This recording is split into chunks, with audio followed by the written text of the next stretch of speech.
want to introduce you today to your Tiger Tigers, past president and current board member Bob Fisher, and past president Lou Kubler. Thank you so much for doing time today. The rules for the Fang and Claw Award or session should be on your table. If not, let me go over it with you real quick. Only Tiger Bank members may ask a question. Including, though, our young Tigers are allowed to ask a question. So we will hope that our young Tigers are prepared to ask a question. You have 45 seconds to frame your question. There are no exceptions, and you must ask a question. There are no speeches allowed. And please wait for the microphone to come around and introduce yourself so we have your name down for the Fang and Claw rating. The rating of your questions today will be your Vice President, Marco Rubio, Mayor Pat Gerard, Past President Gary Stinkinski, Board Member Emily Warden, and Board Member David Clement. Staffing the microphone today is your Executive Director, Monica Kyle. At this time, I would like to invite Board Member Peter Schorsch to the podium to provide the introduction.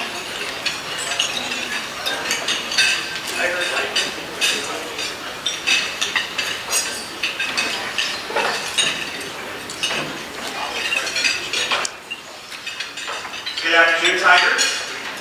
Speaker Will Weatherford, it is very good to have you in the room today.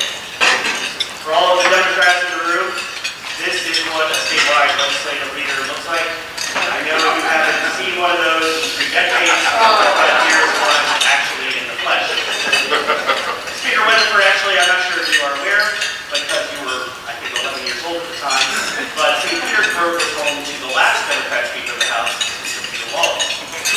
Unfortunately, the Democrats, the way you and Latvala and the rest of the Republicans gerrymander, we apportioned the legislative districts.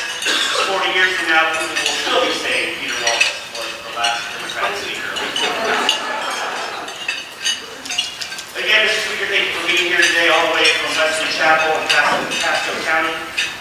In case you get lost or need to feel like you're at home, there is a Waffle House on 34th Street. And that is what is amazing about Pasco County. They settle all of their political business at this one particular Waffle House off of State Road BFE. In this way, Pasco politicians are kind of like the Corleone family, settling all of their family business, like how to screw Mike Fasano, at one city, except they do it over a stack of flapjacks. Very sophisticated. Now, let's not be too hard on Speaker Weatherford. I actually think he does deserve a round of applause. I mean, here he is, the second Speaker of the Florida House in a row not to be arrested. Actually, I have a great deal of respect for Speaker Weatherford. We have been friends for about 4 years now. Our friendship started after he, out of the blue, emailed me about some of my blog posts to say, either you have the best political radar in the state or you are making all of this up. Mr. Speaker, if you had asked any of the folks in this room what they thought, they would have told you point blank, I'm just making it all up. Everyone likes to say that they are friends with the Speaker of the House in Tallahassee, that he's worth tens of thousands of dollars. But one of the ways I've come to know Will Weatherford in the age of social media is by peering into his Netflix queue. In Will's queue, there were several movies which I think made an interesting picture of him. Of course, there were the requisite political movies, but there was also The Boss's Daughter, the rom-com starring Ashton Kutcher. Now this makes sense because, as everyone knows, Will Weatherford made his way to the top the old-fashioned way. He just married the boss's daughter. Another movie Will see was a little disturbing, Black Sunday, the 1977 classic about the plot to blow up the Super Bowl. Now, Will, I know you and Stephen Ross have your problems over not agreeing to pass legislation funding a new football stadium, but isn't the idea of crashing into this development stadium a crazy idea? I saw that there were several cartoon He-Man in your queue, but I guess if you have to deal with Governor Skeletor, it's not a bad idea to be familiar with that. One movie your critics would like to see you add to your queue is John Q, the Denzel Washington thriller about a husband and father who takes matters into his own hands after his family is left without health insurance. If you all keep wanting Medicaid expansion in the state, don't be surprised if there's a sequel to this great film as a reality series here in Florida. I had a couple more, but I'm just going to wrap it up. Mr. Speaker, these Curtis, our co-host ever, why don't you come up here and present your side?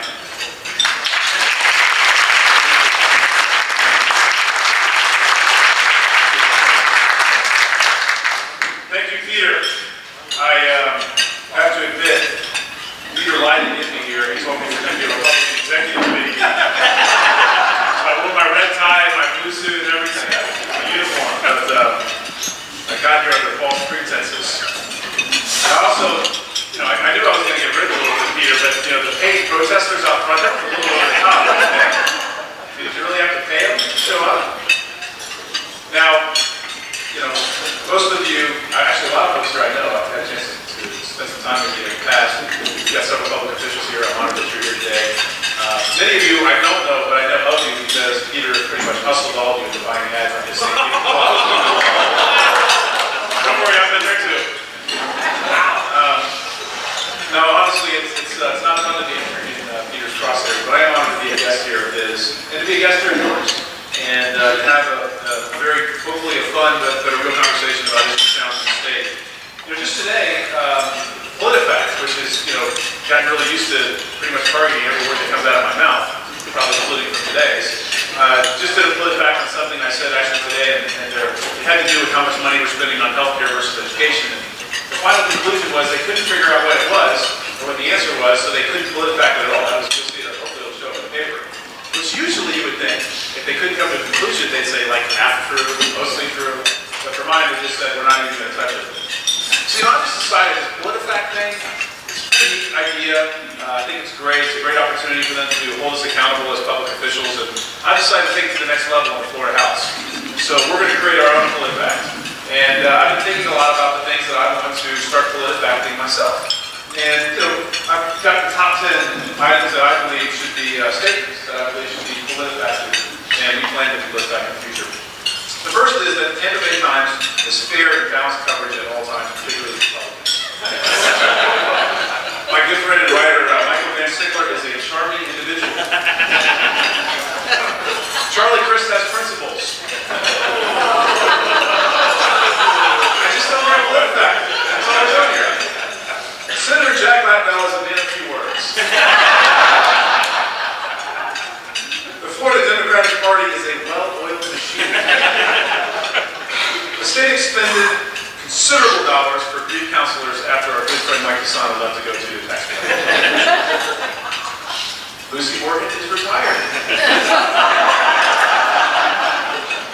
Now this was my big personal favorite. It's not last, it's one of my favorites. After Miley Cyrus, her appearance on the VMAs the other night, Governor Scott is now actually considering changing his slogan to "It's Quirky." For those of you who don't get that yet. And last but not least, the reason why I haven't been talking that much about my employment is because I'm actually I'm under contract with a TV show called Undercover Boss. No, it is an honor to be here. Looking forward to having fun on the questions. I was given 20 minutes on it and told me to shut up. So I'm going to try to use my time wisely here. Being Speaker of the House is a huge honor. I've made mistakes. I think we've had some great successes as well. But I've got a family who supported me in this process. Just really quickly, I want to tell you about them. I've got a wife named Courtney. I did marry the boss's daughter. I was working for Speaker Alan Bentz actually before that I met my wife, who was his daughter. That was a very uncomfortable conversation that we had about 8 years ago. But 3 beautiful daughters later, still happily married. I have a 5-year-old, 2.5-year-old, and a 10-month-old. The other day in the car, I was taking my 5-year-old to kindergarten. It was actually her first day of school, and Daddy got to take her. And we were having this conversation on the ride down to her kindergarten, and she said, "Hey, Daddy, I'm really confused about this Speaker of the House thing." I said, "Okay, what's wrong?" She said, "Well, I've been to the house in Tallahassee, and that's a really big house, and you're the Speaker, so what does that mean?" And I said, "Well, you're in charge, you're kind of setting the tone and the agenda, and you're really supposed to be the leader of that chamber." And she said, "Okay, well, I understand that, but what I don't get is, if you're the Speaker of the House in Tallahassee, how come Mommy's the Speaker of the House here?" Wow, I've got a really perceptive 5-year-old. She's picking up on this stuff really quickly. But I'm also happy to be here in Pinellas County, and more importantly, St. Petersburg. Y'all, I think St. Petersburg is one of the most underrated cities in America.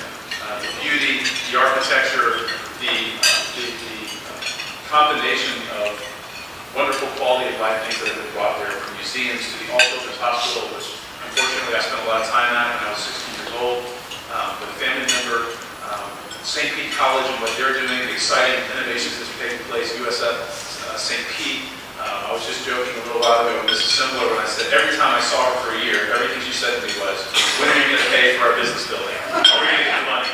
And I'm happy to say yes, we did get the money this year. So we're off and running there. But to give you a quick recap of the summer, the kind of post-session, what I'm most proud of session is not a bill that we passed or anything else. I'm sure we'll talk about a lot of those things that did not happen. It's my relationship with the Senate President. Historically, the Senate President and Speaker don't like each other. It usually leads to a disintegration of the session at some point, whether at the beginning or the end, usually the end, which means good bills that would actually help people, die because the two people couldn't get along. It happens every year. I've witnessed it in my 7 years in the House. And I'm here to tell you, on the very first day, Don Gates and I were good friends. Your hope is that at the end of the session, you're still good friends. And we were better friends on the last day of the session. And my trust with him, and I think his trust with me, was greater on the last day than it was the first.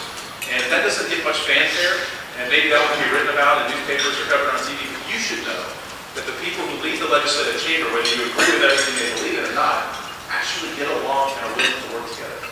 That's progress when it comes to politics, in my opinion. I'm proud of it. So, we are sad, actually, and I mentioned in jest Mike Casano leaving the Florida House. I will say Mike is a very good friend. I've never met anyone who worked harder for the community representative than Mike Casano. Sad to see him leave the legislature. I think it's a great legislator, but I do want you to know we consider him to be a valuable resource for our state.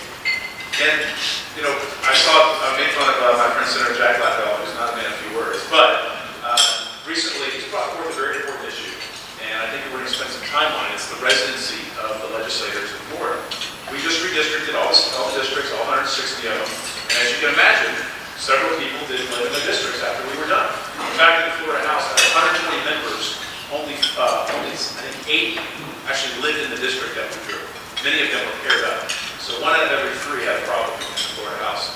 And I think that the Senator brought forward a very important issue, which is the basic fundamental constitutional responsibility that if you're going to represent someone, you better live in the district.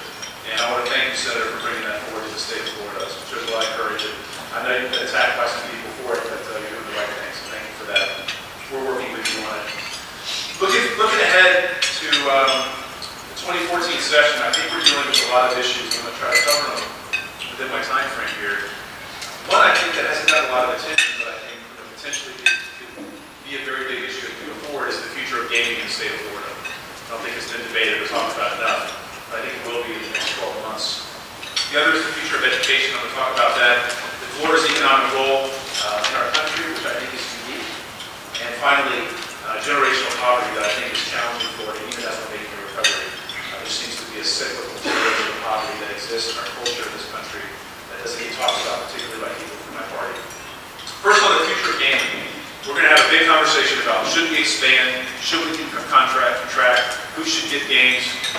We have had the most convoluted, messed up, unorganized gaming structure in America. We had some experts come in and look at our laws and basically said, you guys are crazy.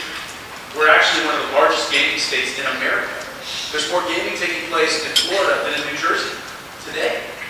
But unfortunately, we don't have the laws or the system or the infrastructure to do it the right way. Right down the street, the Seminole Indian tribe, that casino is one of the most profitable casinos in America, actually one of the most profitable in the world. And we have just, as a state, neglected to have what I call an adult conversation about what the role of gaming should be in Florida. And so I hope you will see, we create select committees on the House side and the Senate side, a very serious conversation about gambling in the state of Florida. And it's an important thing because there are societal and social issues that come with it that I think we can talk about before we do anything to expand it. Next is education. I was really impressed hearing from our students that are here. And I believe what you call this the CAIC school, is that right? What's that called, CAIC? CAICC. And CAIC, the broader term is career professional education that we're putting into our schools, which is to give our students what Senator Gates calls, and I've stolen from him, lashing the realities of what the workforce is looking for from our students to what they actually are learning in the classroom. And what you're learning in the classroom right now is exactly what you're going to need to know to get out there into the real world. We spent $120 million this year for the first time ever on investing in what we call education so they can actually prove they have a marketable degree and a skill set that matters in this economy. And education, I think, was big this year. We spent a lot of time on higher education, particularly on creating a system of what we call preeminence for our universities. Some new rankings came out today. Both Florida State and Miami were in the top 50. Florida was the only state university in the top 50. There are some states that have 3, 4, 5 states in the top 50. We're not the third largest state in America. We should have a top 10 university. We should have 3 or 4 in the top 50. But we only have one public institution in the top 50 according to that is ranked. That's a problem. Some of it's money, some of it's accountability, some of it's research, some of it's raising standards. There's a lot of things that we can do. But to me, if you want to think about the long-term potential of Florida, we've got to have a vibrant higher education system. But we also have to have students that are coming out of our education system going into that prepared.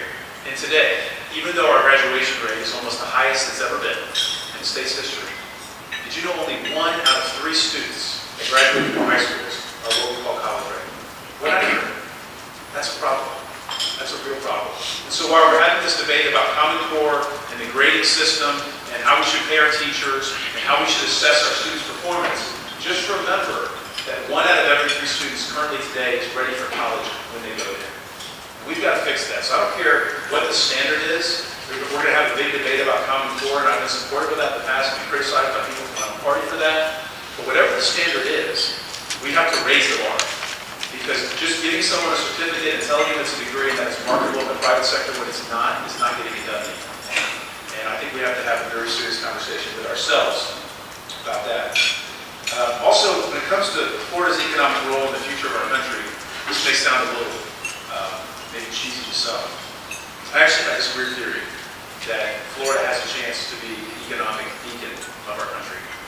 And what I mean by that is, I believe that the states that embrace education reform and lead on education and embrace free enterprise and learn how to marry the two properly will have the most economic growth of any other place. And let me give you an example.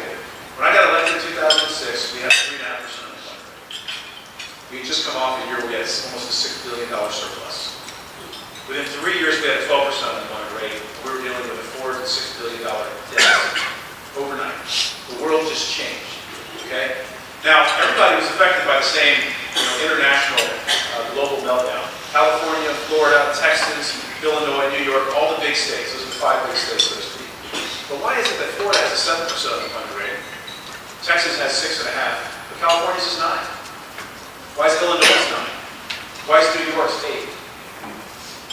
I don't know. I mean, is it just, are we just smarter than them? Well, maybe we built in some systems and made some tough decisions that maybe we can criticize for, like not raising taxes and making our state what I believe to be one of the most freest when it comes to working capital to invest in. That if you create an environment where people want to invest their money, people will bring their money there. If you create an environment where it's going to be hard for you to get your capital out, or it's going to be taxed at a higher rate, people won't go there. We're seeing that. We're seeing migration trends like we've never seen in this country. California and Illinois, the 2 states I just referenced, they're losing their net migration moving out of those states. Chicago, one of the most famous historical American cities. California, arguably the most beautiful place in the world. I love going to California. Why are people leaving there? Why is Florida, who just 3.5 years ago was getting very little population growth, now getting projected by Moody's in 2013, 1,000 people a day moving here? 1,000 people a day. Why are we getting that? And folks, we're a growth stage. If we're not growing, we're dying as an economy. And we may not like that, and I've got concerns about growth management and water and infrastructure just like you do.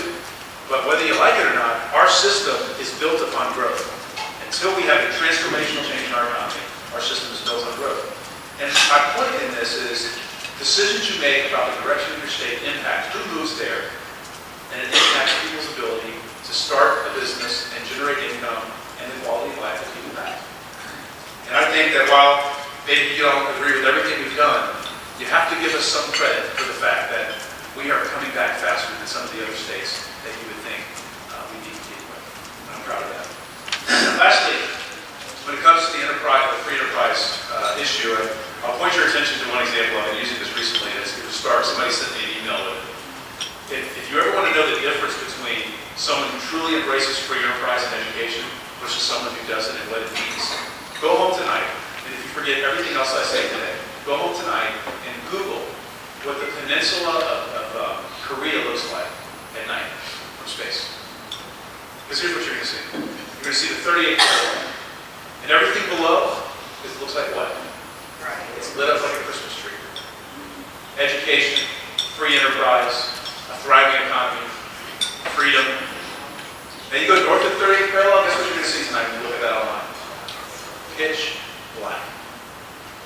Same people, same culture, so to speak, language. What's the difference? Same agricultural base.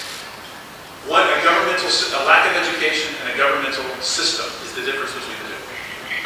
It is stark. Now, I could talk about East and West Germany. I could talk about, the adoption of free enterprise in some of the countries that left the USSR when that broke out. I can give you a lot of other, but that is the best. You just go look at that tonight and you tell me if free enterprise and education matter. They do. And I believe Florida embraces free enterprise. We embrace education. In my opinion, we will be the brightest light when you look at America on that. I don't want the rest of the country to look dark. That's not my point. I hope we're bright everywhere. But I want Florida to be the brightest, and I think we have the opportunity to do that. And lastly, I'll say this. When it comes to making Florida bright, it shouldn't just be bright for most, for some. And this is where my party, I believe, has missed it. We never talk about the systemic, generational, multi-generational poverty that exists in our culture. Whether the unemployment rate's 12%, or whether it's 3.5% or 7% as it is today, there are some people that live in certain neighborhoods that come from certain families that do not have an opportunity of mobility. If you go back and look, I read a book just recently, and it said that the top 1% of Americans today earn about 24% of all the income. In the 1970s, the top 1% of Americans earned about 9% of all the income. In fact, if you are born into a family at the bottom quartile, your odds of you getting to the top quartile are very, very slim. It's really hard to work your way up. That was never what America was about. I mean, our whole sales pitch across the world has been, hey, if you become like us, you can come from nothing and be something. Monetarily or whatever it is that you deem to be success. But it's getting harder and harder for people to do that. Now, some people would say, we need to do things like expand Medicaid, and that will help those people get up. But what I would tell you is that what we should be expanding are investments in things like education, investment in things like helping people understand what a free economy looks like, how to work in it, how to function in it, like we're doing with our students. And I'm not saying we don't want people to have health care, because of course we do. I want every citizen in Florida to have access to health insurance. For anybody who says anything other than that, they don't know me. And my point in this whole conversation about health care is that, what I want for people is to have real, meaningful, healthy jobs that provide health care for them. And this part of the debate on the Medicaid expansion issue has not been talked about. Let me tell you why we said no really quickly. I haven't seen my 1 minute mark, so I got a little time here. Let me tell you why we said no. We said no for a couple of reasons. The first reason is because the federal government's giving us the money, telling us it's going to be there for a few years, and then the state of Florida at some point is going to have to figure out how to pay for a significant portion of it. Now, a significant portion of it, if it's a traditional 50-50 match, like was what we normally do for Medicaid, probably $3 to $4 billion a year. Okay? Secondly, Medicaid has been proven to be one of the worst forms of insurance you can get in America. Nobody in here would want to be on Medicaid. Nobody in here would trade your private health care insurance to put you or your family on Medicaid. You would not do that. And thirdly, and this is something I've never brought up before, but it just hit me the other day. When they passed the Affordable Care Act, and I believe the intentions of the President and Congress were pure, which is to give people access to health care. Which I do. I don't question their intention. I question what they used as the implementation to get there. If they wanted everybody to have access to subsidized health care insurance, why didn't they let everyone buy through the exchange? You know what they did? The exchange starts October 1st. And as long as you make 100% of the poverty rate or above, which is about $12,000 a year, then you can buy through the exchange and get a private health care plan for $25 or $30 a month. It goes up depending on how much money you make. Why did they stop at 100%? Why wouldn't they let people under 100% buy a health care plan through the exchange for $25 or $30 a month? You know what they did? They said, no. States have to expand Medicaid. We're going to make the poor person who's in poverty, we're going to make them buy their health care insurance through Medicaid, not buy it, we're going to give it to them through Medicaid, give them a terrible health care program where they have very limited access to care. And meanwhile, if someone's lucky enough to make $12,000 or more, we're going to get them a private health care insurance plan that's subsidized by the federal government. Ladies and gentlemen, that is wrong. And no one is telling that side of the story. The press isn't talking about it. Politicians aren't talking about it. No one is talking about the fact that we've created two different groups of people. Those are real issues. So lastly, I'll just say, I see the stop sign. It's been an honor to be here today. I know we've got some rapid fire Q&A. I look forward to that. Thank you for having me here today.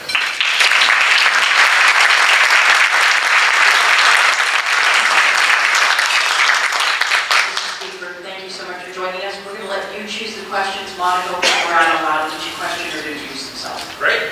We'll go to our hands. Yes, sir.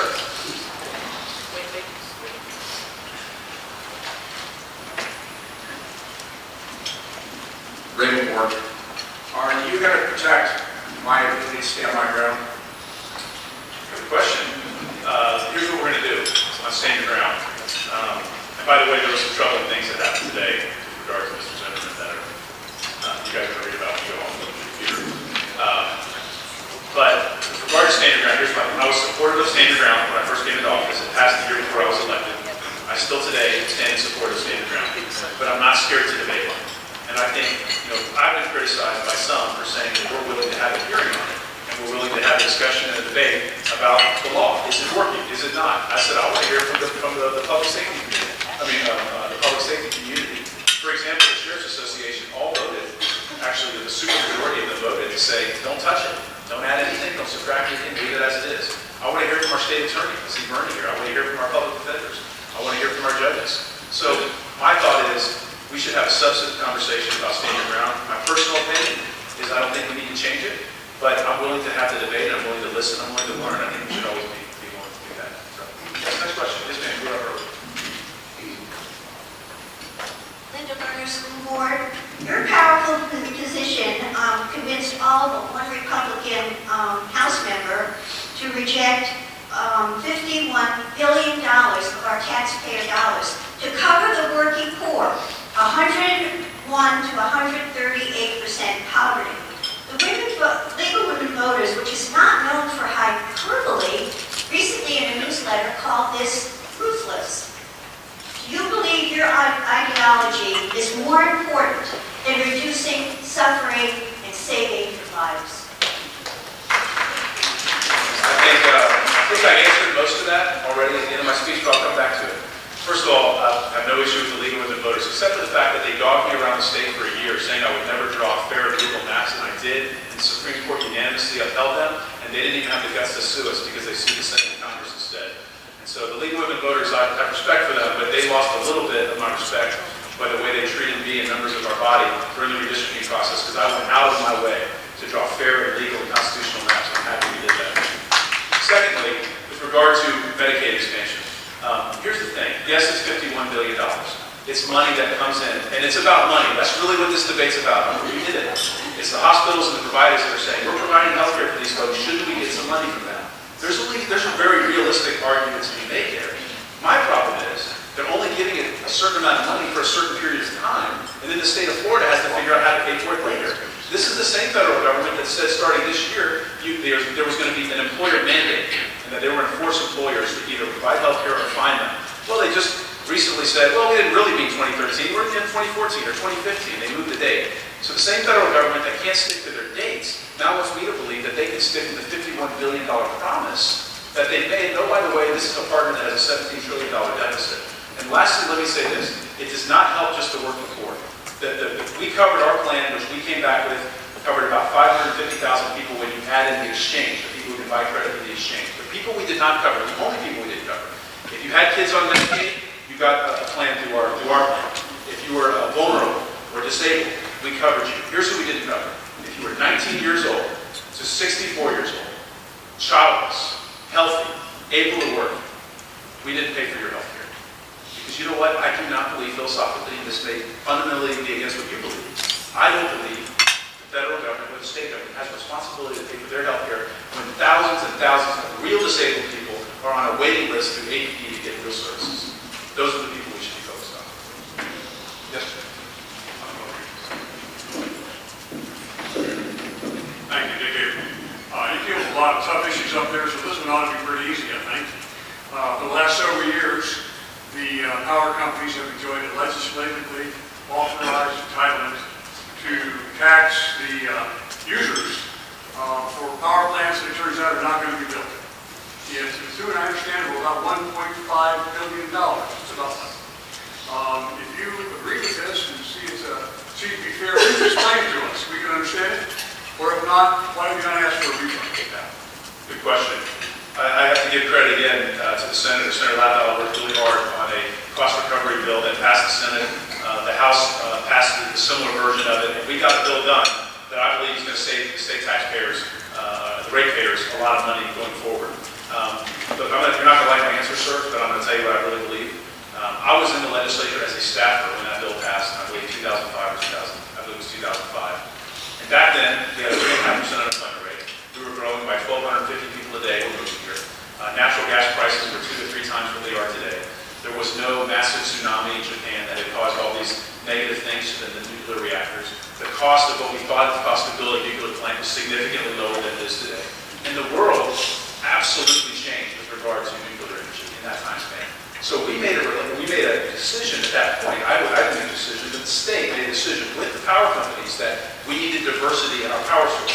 And at the time, they thought the cheapest, best way to do it was nuclear. But the cost of nuclear is cost prohibitive on the front end. So they said, let's create this cost recovery component. Well, we all know now, 7, 8 years later, it was not a wise decision. It was not something that worked out. We're not going to build the nuclear plants because they're 3 times more expensive than what we thought we were going to be. Natural gas is a third of the cost of what we thought it was going to be. And so the world has changed. And so for me, are they complicit and are they at fault? Absolutely. Progress Energy is at fault. I think they're now Duke Energy. There's no question about that. But to say that they're 100% at fault and not recognize that the state of Florida really went into this partnership with a lot of assumptions that didn't work out, that's a reality we have to own up to as well. And so I don't think going back and making them write a big check for every dollar they ever collected on cost recovery is number one feasible or the right thing to do when the state of Florida made that decision based on what we knew at the time. It was a mistake. We should all own it. I didn't vote for it, but we had to live with the consequences. And I believe there are things we can do, but writing a check for $1.5 billion back to ratepayers just honestly is not feasible. I don't think it won't happen.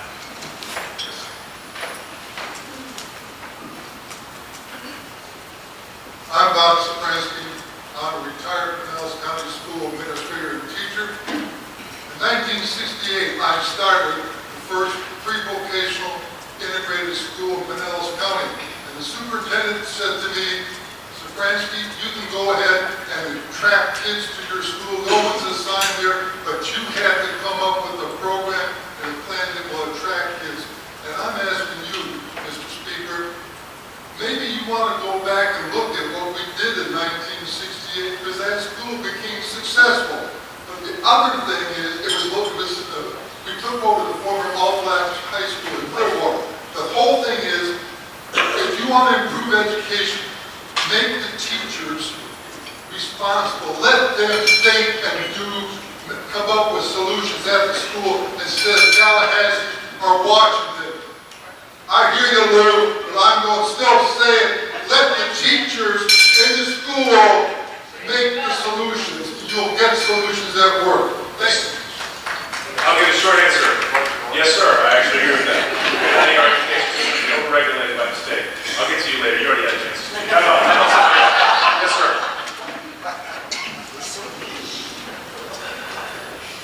First, Bruce Martin. First, a compliment. Reminds me a lot when Marco Rubio spoke to my group several years ago.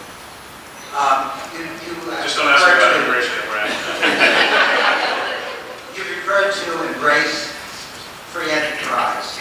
Why don't we have true free enterprise in our homeowners insurance program, where instead of using the revolving door of patronage, have a company that is worthwhile, like Grand Ray or like USAA, truly compete to run our insurance program on a fee basis.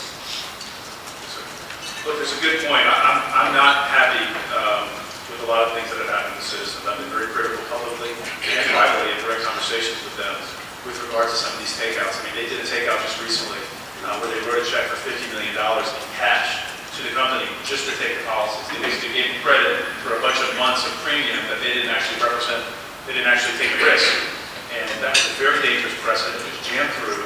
And I hope now that there's a new chairman over at Citizens and some new board members, that type of process is going to change. We're looking into that. The concept of hiring a private sector company to come in and run Citizens isn't necessarily a bad thing. We've got a guy who's there running Citizens that ran a very successful private property casualty company called Zurich. I mean, he's a Barry Gilway, if you ask people in the industry, is a private sector guy who really understands it. There's a lot of complexities. The complexity is, for example, the people in Pinellas County don't want to pay more for their insurance rates. But if you ask an actuary, are the rates in Pinellas County actuarially sound in regards to Citizens, they're going to tell you no. And the balance we're always trying to find is, what is the right premium that is affordable so that people can live here and work here and run a business here, but at the same time doesn't put the state in a place of such risk that if a Category 3 or 4 storm were to hit a major urban area, that it would bankrupt the state. I don't want a $30 billion liability on my back where we have to go and assess people with tens of thousands of dollars in assessments. So it's a pay me now or pay me later thing. I do believe we've gotten to a more equilibrium. Citizens has been capped at 10%. Just yesterday, they announced a 6% average increase across the state. There's some grumbling about that. People aren't happy with it. But that being said, we're getting very close to the point where the private sector is coming in and willing to take out more of that risk because the rates have gone up a little bit. I don't know what the right answer is for insurance, and I'm not an expert on insurance. My point is, I hear you. I think we're doing some of what you're suggesting. But insurance in Florida, because of the way we stick out like a sore thumb, and because of the way hurricanes come through the Atlantic and the Gulf, is always going to be an issue for us. It's never going to fully go away. Let's go somewhere. Yes, ma'am. Good afternoon, and thank you for coming. Jerry Evans. I'm going to take you back to the stand your ground. August 5th, a blog post quoted you as saying, "We will not back down a single inch from our citizens' ability to protect themselves." As it relates to the Florida Stand Your Ground law, do you really believe that the intent was for people to shoot people in public places other than their home? And if so, is this going to be a topic of the summit this weekend? This week, what's this weekend? The safety summit in Orlando? Oh, I don't know if it'll be a topic. Yeah, I'm not in charge of that, but I don't know if it'll be a topic.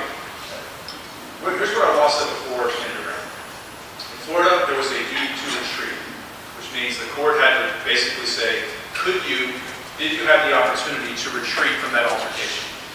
So no one was there. It was an altercation between two people. A court was making a call as to whether or not that person who hit somebody, shot somebody, whatever the crime was, or not the crime, but the defense process, whatever was, we weren't there. So the presumption was kind of, hey, you had a duty to retreat, and since you didn't, you're at fault.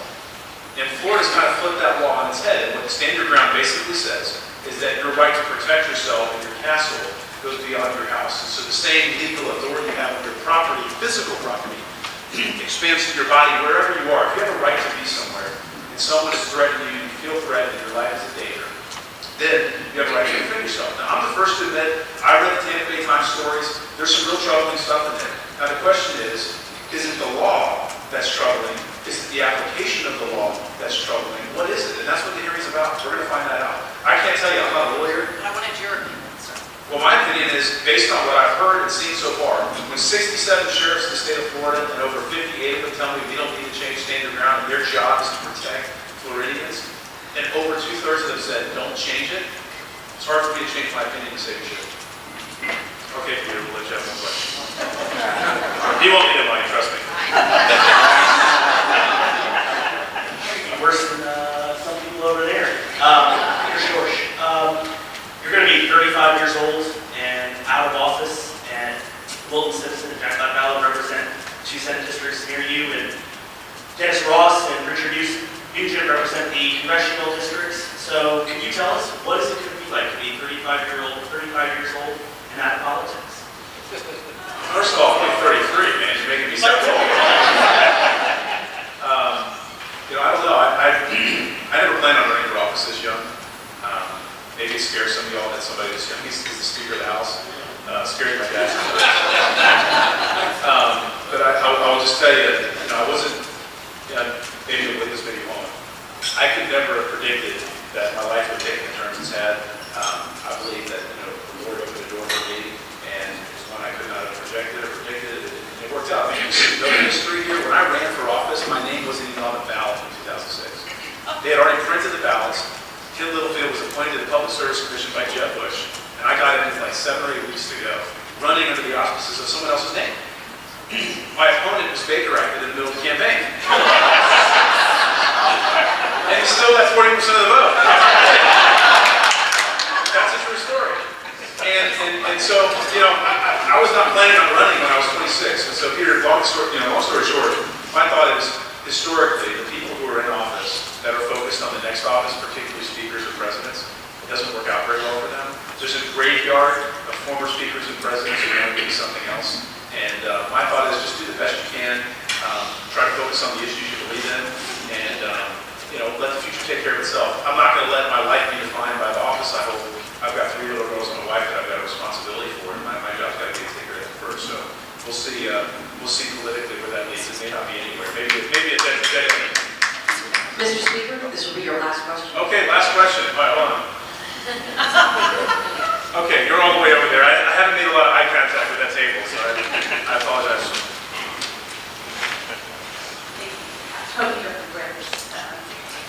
Mine is Marla Short. I have a question regarding conflict of interest. I know that you're a founding member and former director of the U.S. Tax Company. How can you, in good conscience, help make laws regarding citizens when I think there's a conflict of interest, but maybe you can convince us that there's no conflict of interest? And also, do any of you or your family members have stock in it? Great question. It's a fair question. It's one that's been reported on. First of all, of course, I have to go to that last, right? But let me just say, it is a very fair question. USCAT is a company that my wife made a $5,000 investment in as of 2006. And so she still has that amount of stock. We've derived no income from that company, myself or her. Nobody consults for that company. We were founding members of the company. It is an asset that is hers. It's $5,000. I believe that as a female, as a woman, as a wife, she has a right to make an investment in something. The way our laws are currently written, spouses of legislators do not have to disclose all their assets because they're not the ones getting their name on the ballot running. Now, if we want to have a debate about that, whether every legislator here and all their family members should put their incomes and their revenue streams and investments out there, that's a fair debate. But I will tell you, the organization who wrote that article that was printed on the front page of the local paper here is a group called Floridians, Florida Center for Investigative Reporting. And to me, it was a hit job on me that was pushed by an organization who doesn't like me. And I won't get into the details of that. And their purpose was to try to expose me. And by the way, it wasn't written by the Tampa Bay Times. It was written by this organization, but it was posted on the front page of that paper, which I've never seen before, frankly. But lastly, and I'll end it with this, in the middle of that article that they wrote, they said, it's on top of it says, Speaker doesn't disclose. And then about second to last paragraph, it says, oh, by the way, he doesn't have any legal obligation or ethical reason to disclose at the end. And, to me, if we want to have a discussion about what we should be disclosing, we passed a wonderful ethics bill this year in the Florida House for the first time in 30 years. And it's a good bill. And I believe it's a good bill. And I believe we should be held to a high standard. And as Speaker, I should be held to the highest standard. But I'm willing to take criticism. I'm sure when I got into office at 26 years old, since then I haven't been perfect. And I know I've made mistakes in life. But I can tell you what is embedded in that article that tries to portray a conflict of interest is not only true, it's a very cynical view that was delivered to try to make me look bad. And, the truth always prevails. Thank you.